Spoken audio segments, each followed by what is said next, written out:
DCM ಅವರಿಂದ ದೆಹಲಿ ಭೇಟಿ ವಿಚಾರಕ್ಕೆ ಸಂಬಂಧಪಟ್ಟಂತೆ ಮಲ್ಲಿಕಾರ್ಜುನ ಖರ್ಗೆ ಹೇಳಿಕೆಯನ್ನ ಕೊಟ್ಟಿದ್ದಾರೆ. 3-4 ವಿಷಯಗಳನ್ನ ಚರ್ಚೆ ಮಾಡಲಾಗಿದೆ. ಕಾಲ್ತುಳಿತ, ಜನಗಣತಿ ಸೇರಿ ಹಲವು ವಿಚಾರಗಳಿಗೆ ಸಂಬಂಧಪಟ್ಟಂತೆ ಸಭೆಯಲ್ಲಿ ಚರ್ಚೆಯನ್ನ ಕೂಡ ಮಾಡಲಾಗಿದೆ. ರಾಹುಲ್ ಗಾಂಧಿ ಮಾಹಿತಿಯನ್ನ ಪಡೆದು ಸೂಕ್ಷ್ಮವಾಗಿ ತಿಳಿಸಿದ್ದಾರೆ.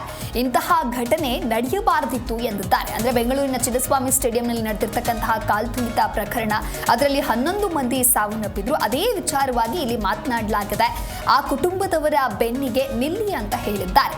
ಇನ್ನು ಕುಟುಂಬ ವರ್ಗದವರ ಜೊತೆಯಾಗಿ ನಿಲ್ಲಿ ಅನ್ನೋದಾಗಿಯೂ ಕೂಡ ಇಲ್ಲಿ ರಾಹುಲ್ ಗಾಂಧಿ ತಿಳಿಸಿದ್ದಾರೆ. ಬಿಜೆಪಿಯಿಂದ ಸಿಎಂ ಡಿಸಿಎಂ ರಾಜೀನಾಮೆ ವಿಚಾರಕ್ಕೆ ಸಂಬಂಧಪಟ್ಟಂತೆ ಕುಂಭಮೇಳದಲ್ಲೂ ಕಾಲ್ತುಳಿತ ಆಯಿತು. ಅವಾಗ ಏನಾದ್ರೂ ರಾಜೀನಾಮೆಯನ್ನ ಕೊಟ್ಟಿದ್ರಾ? ನನಗೆ ಬೈದ್ರು. ಆವಾಗ ಒಂದೊಂದೇ ಹೆಣ ತೇಲಿದ್ವು. ಯೋಗಿ ರಾಜೀನಾಮೆ ಕೊಡಬೇಕಿತ್ತು. ಇನ್ನು ಇಂಟೆನ್ಷನಲ್ ಆಗಿ ಆಗಿರೋದು ಅಲ್ಲ, ಇದು ಆಕಸ್ಮಿಕವಾಗಿ ನಡೆದಿರ್ತಕ್ಕಂತಹ ಘಟನೆ. ನಮ್ಮವರು ಕ್ಷಮೆ ಕೂಡ ಕೇಳಿದ್ದಾರೆ. ಈ ರೀತಿ ಆಗಬಾರದು, ನನಗೂ ನೋವಿದೆ ಅನ್ನೋದಾಗಿ ಮಲ್ಲಿಕಾರ್ಜುನ ಖರ್ಗೆ ಹೇಳಿಕೆ ಕೊಟ್ಟಿದ್ದಾರೆ.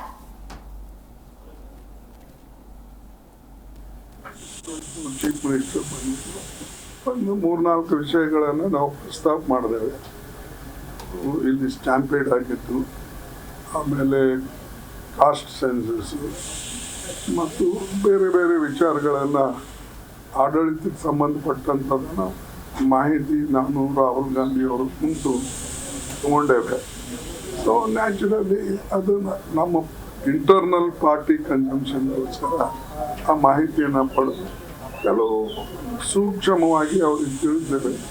ಇಂಥ ಕೆಲವು ಘಟನೆಗಳನ್ನು ನಡಿಬಾರ್ದಿತ್ತು. ಪಾಪ ಕುಟುಂಬಗಳಿಗೆ ನಾವು ಅವ್ರ ಬೆನ್ನಿಗೆ ನಾವು ನಿಲ್ಲಬೇಕು, ಸಹಾಯ ಮಾಡಬೇಕು ಅಂತಕ್ಕಂಥ ಮಾತು ರಾಹುಲ್ ಗಾಂಧಿ ಹೇಳಿದ್ರು, ನಾವು ಕೂಡ ಹೇಳಿದ್ದೇವೆ. ಸೊ ಅದು ನಡೀತದೆ. ಹಾಗೆ ಪ್ರಕಾರ ಕಟ್ಸಿ ಕಾಲ್ DCM ಚೀಫ್ ಮಿನಿಸ್ಟರ್ ಒಂದು 3-4 ವಿಷಯಗಳನ್ನು ನಾವು ಪ್ರಸ್ತಾಪ ಮಾಡಿದ್ದೇವೆ. ಇಲ್ಲಿ ಸ್ಟ್ಯಾಂಪೇಡ್ ಆಗಿತ್ತು, ಆಮೇಲೆ ಕಾಸ್ಟ್ ಸೆನ್ಸಸ್ ಮತ್ತು ಬೇರೆ ಬೇರೆ ವಿಚಾರಗಳನ್ನು ಆಡಳಿತಕ್ಕೆ ಸಂಬಂಧಪಟ್ಟಂಥದ್ದನ್ನು ಮಾಹಿತಿ ನಾನು ರಾಹುಲ್ ಗಾಂಧಿ ಅವರು ಕುಂತು ತಗೊಂಡೇವೆ.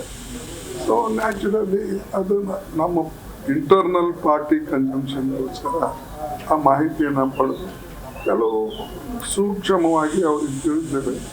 ಇಂಥ ಕೆಲವು ಘಟನೆಗಳ